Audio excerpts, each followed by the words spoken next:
Hi, everybody. I'm Dennis Prager. This is my home, my dog, my fireplace, my chat. That's about as fast as opening as I've ever given. And I just want you to know, by the way, I don't rub Otto during the show much, but I want you to know I give him a lot of attention when we're not on camera. But I just leave him in his spot as a general rule. Many of you write that I should give him a rub, and I do. Just want you to know, and I appreciate that. Just want you to know at the outset that this is being sponsored by Thinker.org. It's a very good product. Thinker without an E, THINKR.org. So here's the message. It's tough to make reading a priority. Reading is really important. So what they do at Thinker.org, and I actually learned about this from one of my sons who loves this, and it is wonderful. They summarize key ideas from new and noteworthy nonfiction. New, noteworthy nonfiction, triple N. It gives you access to an entire library of great new books in bite-sized form. Read or listen to hundreds of titles in a matter of minutes. From old classics, so not just new, like Dale Carnegie's How to Win Friends and Influence People, to recent bestsellers like Jordan Peterson, whom I adore, his 12 Rules for Life. You want to challenge your preconceptions, expand your horizons, become a better thinker. Go to thinker.org, THINKR.org, to start a free trial and put your mind in motion. So I have talked so much about the lockdown, which I thought from the beginning was too exaggerated a response, a universal lockdown. They should have had people who were susceptible to getting ill in quarantine, not the healthy, especially not the young. I believe more than ever that would have been the right thing to do. The world economy is being shattered, and economy doesn't mean rich people making money. It means poor people having the money for food. So I just want to remind you that the lockdown was universal. So it affected, and even if it was just America and the West, it affected so much of the rest of the world that makes its living from America. Then I've spoken a lot about the crisis emanating from the killing of George Floyd. So I have really talked at the opening of these Fireside Chats about what's happening at the moment. I have seen the Fireside Chat more as a way to talk about life to you. But these things have been so overwhelmingly important, I've had to address them. And of course, they address great issues of life anyway. So now I feel I could sort of talk to you about something very large and very important, and something you may not think about much, but which I have thought about a great deal, and which, as it happens, does apply to a very important element of what we're living through right now. I want to talk to you about how little importance I have always attached to blood, as in blood relations. And it'll help explain why I attach so little importance to race. I don't attach importance to blood, and that is even for me personally in my own relationships. And I don't, so obviously I don't attach any importance to race. I attach all importance to the greatest division of humanity is not by blood, not by race, not by nationality, but by, as Viktor Frankl put it in his great book, Man's Search for Meaning, there are only two races, the decent and the indecent. That is, in effect, the motto of my life. That is what matters to me, goodness. Are people good or people not good? So I want to talk to you about blood for a moment. Every year on my radio show, for years, I've stopped for some reason. And I know, no, not for some reason. I know why, because I forgot. But about once a year, for years, I would address the issue of blood. And it made people think, as I get calls, and the reactions were fascinating. And I would tell people that I've never cared about blood. So the most obvious example is family. People think blood is important. That has been the human norm. If I'm related to you, if I'm a blood relation to you, then that in and of itself is of great significance. And I remember as a kid thinking, why? Nobody ever gave me an answer. As soon as you say why, people have no answer. So we're blood related. For example, it occurred to me, I'd say already by high school, it's fascinating. My parents had an incredible marriage. 72 years together, 69 married. That's rare. They loved each other like crazy. I mean, they were lovebirds. And it occurred to me at a very early age, they're not related. Look at that. I mean, my parents loved their kids, but they loved each other the most. And that struck me as very educational. The person that they loved the most, they had no blood relationship to. By the way, it's one of the great things about marriage is that you learn to love someone you're not related to. That's in effect the first time that happens to people. And if it's a good marriage, it's the greatest love of your life in many ways. Look, the love of a child is unique. It's unique. But the love of someone you're not related to, your spouse, is also unique. In terms, I've thought about this a lot because I speak to so many people who've lost loved ones. And generally speaking, I would say the loss of a child is the most painful, but the loss of a spouse is the most is in some ways the most difficult. They're both painful. They're both difficult, but they're difficult in different ways. The one with the child is difficult in terms of its pain. But the loss of the spouse is difficult on the day-to-day ability to go on if you truly love that person. That's why when I meet somebody who lost their spouse, whatever age, young, old, my heart goes out to them.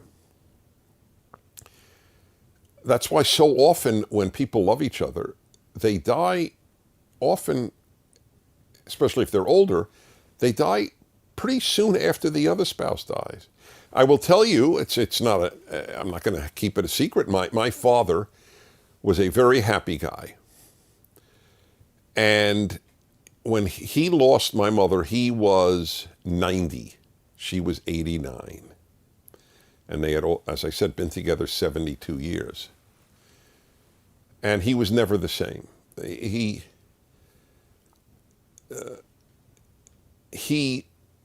lived, but he really died with her.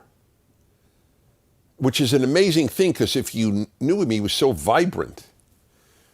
But as he said, part of me died. And that's true. Part of him did die when she died. That's not a blood relative. Remember, that's the subject here, is blood. And I'll give you another example. When I wanted to have a second child, I always wanted children. I had a number in my brain. I would like 4 kids. It doesn't matter, but I had that in my mind. And I had one, and then I wanted more. But it happens that my wife at that time, I'm remarried, but my wife at that time could not have another child. We tried, and she could not have one. And I just said one day, so let's adopt. It wasn't like a struggle for me. It was no doubt in my mind that I would love an adopted child as much as a blood child. And I already had a blood child, a biological child, if you will.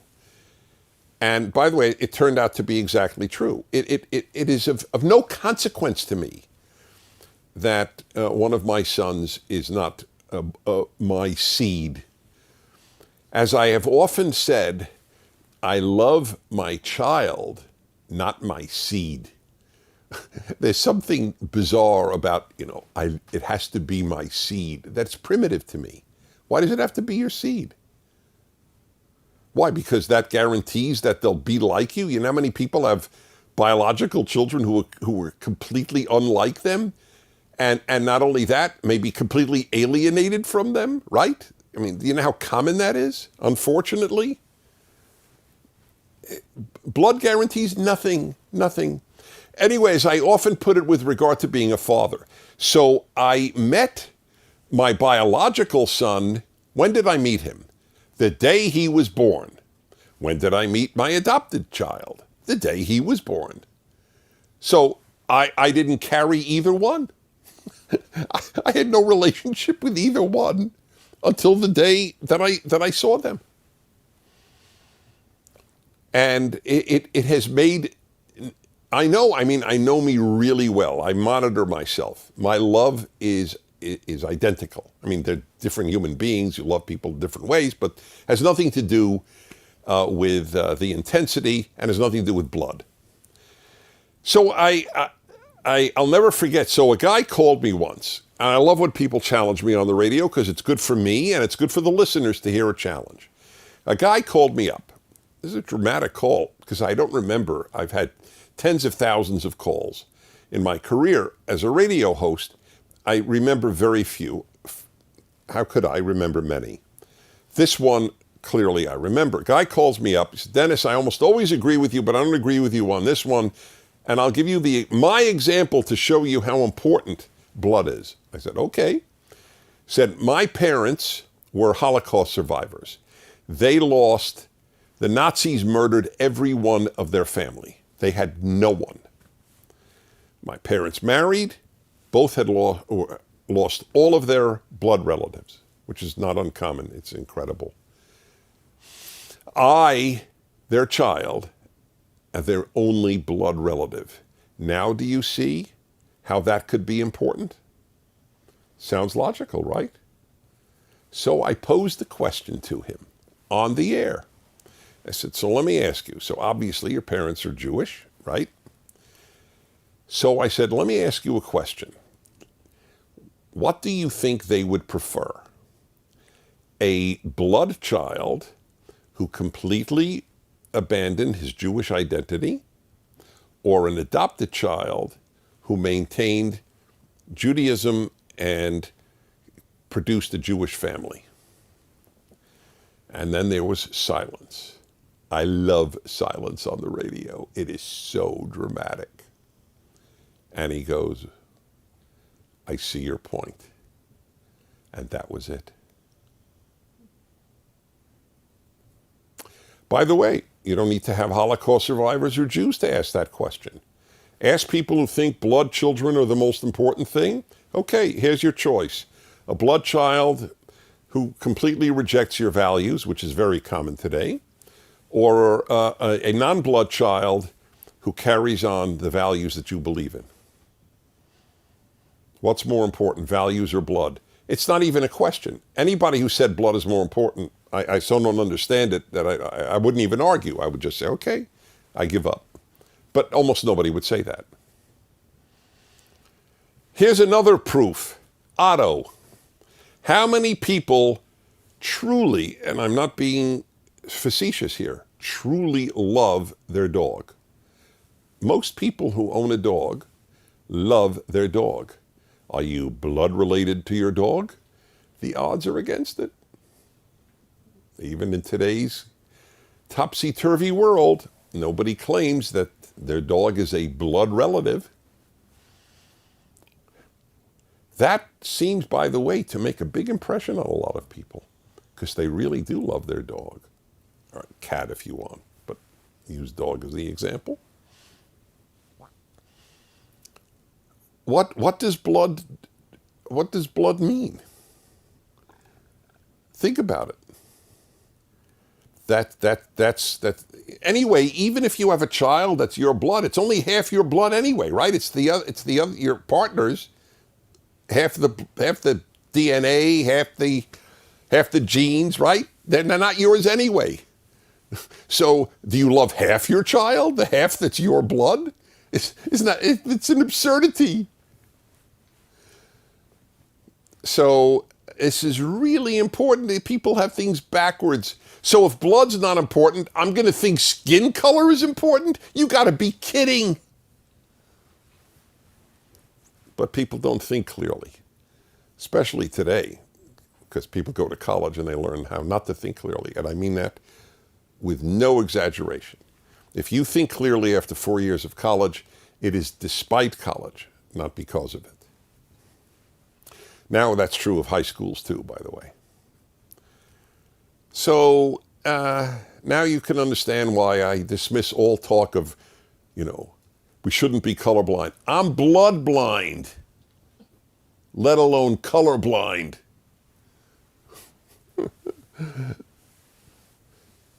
Everybody has blood relatives they can't stand, correct? Who would you rather spend a year on an island, on a deserted island with? The vast majority of answers are not someone you're blood related to, right? That doesn't mean you don't love them.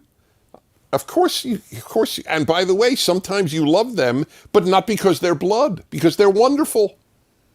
If you're close with your brother or sister, it's not because of blood. It's because you love your brother or sister. They're a terrific person, right? Blood. So, just thought I'd share that with you.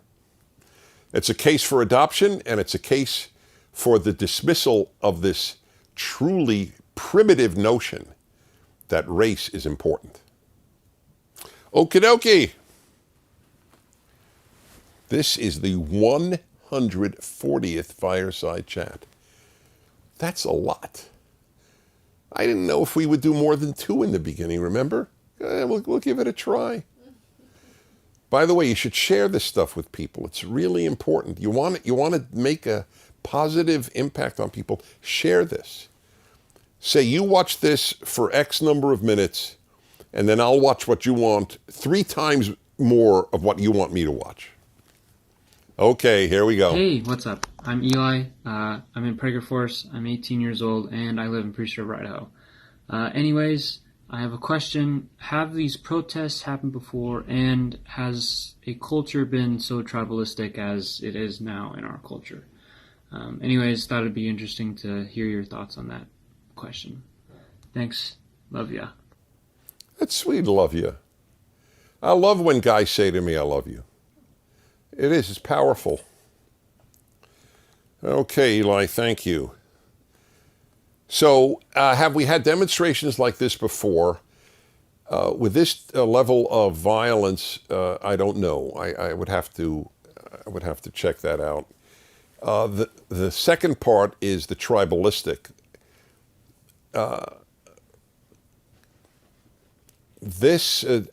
This dividing of America into tribes is one of the terrible things the left has done. We were moving away from it with great success, and very few societies ever have.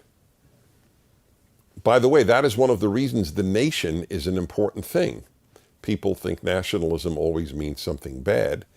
Had there been, in Rwanda, had there been a nation, a national identity, there wouldn't have been the genocide of the Hutus against the Tutsis, which many of you never heard of because you went to college for 4 years.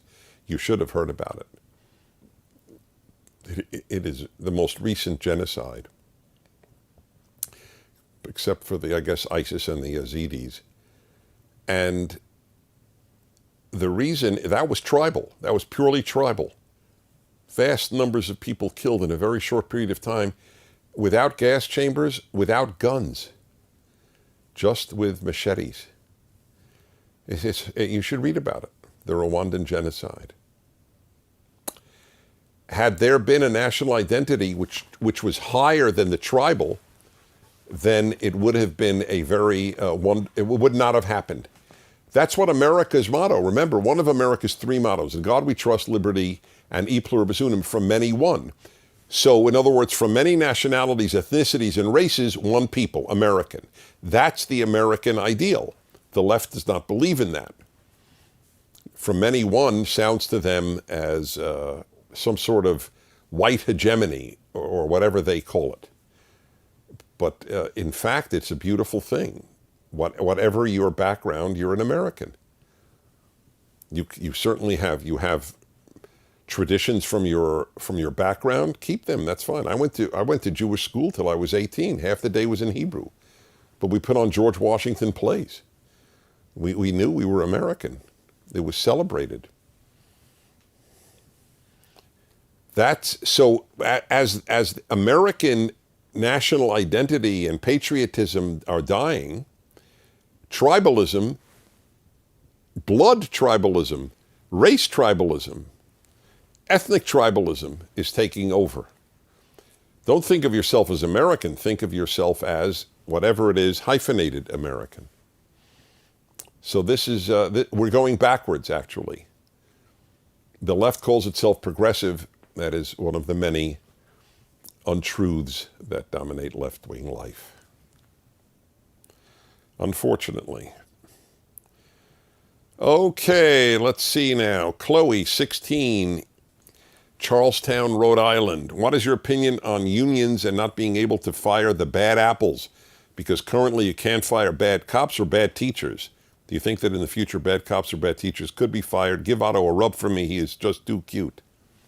I hope you didn't hear that, Otto, because you're going to get a little conceited. Chloe, 16. Chloe, I wish you could meet Otto. I'm sure Otto would be very happy to meet you, too. Let's see. That's great. You know, this, first of all, it was a tragedy that government employees unionized. This is one of the very bad things that happened in America. John Kennedy did that, actually. The whole point of working for the government was that you were working for the public, not working for yourself. That was the point of public employment. And then they allowed the unionization, and it's been horrible for teachers. I mean, many teachers like it. It's been horrible for the country. And police unions, I understand why it develops. I understand why teachers' union develop, but you're right, the bad apples issue is a very real one. Benjamin, 19, Atlanta, Georgia. What I don't understand is how can my family, who are from Venezuela, have no problem whatsoever with BLM being led by trained Marxists, a trained Marxist, which is true. I played her on my show. She was asked 2 years ago, do you have an ideology? She said, yes, I'm a trained Marxist, which is a fancy word for communist. Not really a question for you, I'm just baffled. It is baffling, isn't it? How do people who leave a Marxist destruction of their society then support a Marxist and Marxist movement in the United States? Because most people do not think rationally or morally. They think with passion. So that's the biggest problem, and it's very difficult to fight. It is astonishing how they could do that. You're absolutely right. But, you know, my favorite book, the Bible, has the greatest story on that. The Israelites leave Egypt, right? They were slaves for hundreds of years. And right away, they start complaining about being free. Let's go back to Egypt. Read it. It's in Exodus. I have a long chapter on that in my book on Exodus, The Rational Bible. It's all, this is all for, you know what I think? It's all for God, Groundhog Day. That's my theory about God. God lives Groundhog Day. I wouldn't be surprised if he tunes out. Oh no, humanity's making the same mistake again? Oh, I thought there was improvement.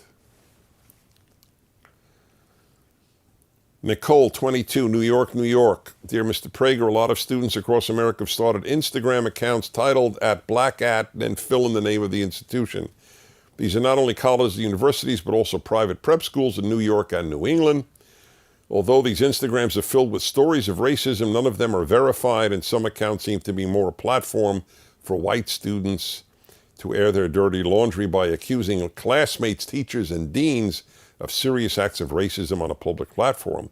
Some Instagram accounts go so far as to post stories of conservative sources, such as PragerU, she puts in parentheses, that the students have liked on Twitter as a means to call them out for racism. If you like the conservative source, then you're @black at, and you see, that's the way the left has always handled those they differ with.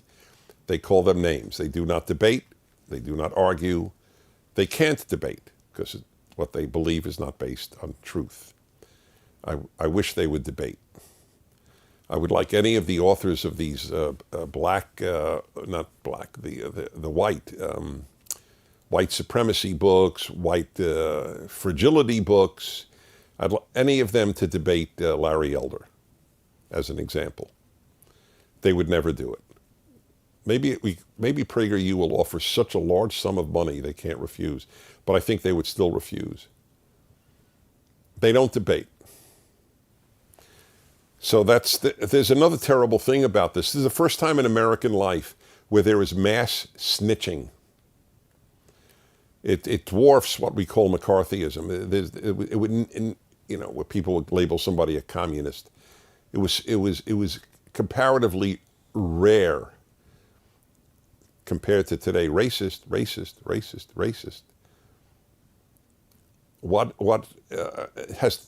It is truly a dark period in American life. This is dark, and I'm an upbeat guy, but this is dark. If people understood what I have said my whole life, everything the left touches, and I always distinguish between left and liberal, everything the left touches, it destroys. Music, art, football, education, universities, religion, happiness. Ever meet a happy leftist? You can't be a leftist and happy because you're just filled with victimhood. How could you be a happy person? You're angry you're just angry. To be angry at America, which is a relatively decent place, because you have to compare it to other countries. 2 million blacks have moved to America from south of the sub-Saharan Africa, south of the Sahara. That's where, because north of the Sahara are Arabs who are generally not black. So the 2 million in the last 50 years have done everything they could to move to the United States because they know how well they will be treated. If America was systemically racist, would 2 million black Africans want to move here? Would a Jew want to move to a systemically anti-Semitic country? Okay, is that a good analogy? Well, they're all good questions. But you know what? It's better to leave you wanting more than thinking, all right, I'm going to take a break. These are things to think about. They're really important, good stuff. And 2 things that I've written, I'm sorry to, I feel like I have to apologize, but the whole point of writing this was to help people understand what's going on. So I wrote a book, Still the Best Hope. It explains the left, it explains America. It's 3 books, Left, America, and Islam. Still the Best Hope. It's eye-opening and clear. And of course, the Rational Bible, because that's where I get this insights into life from.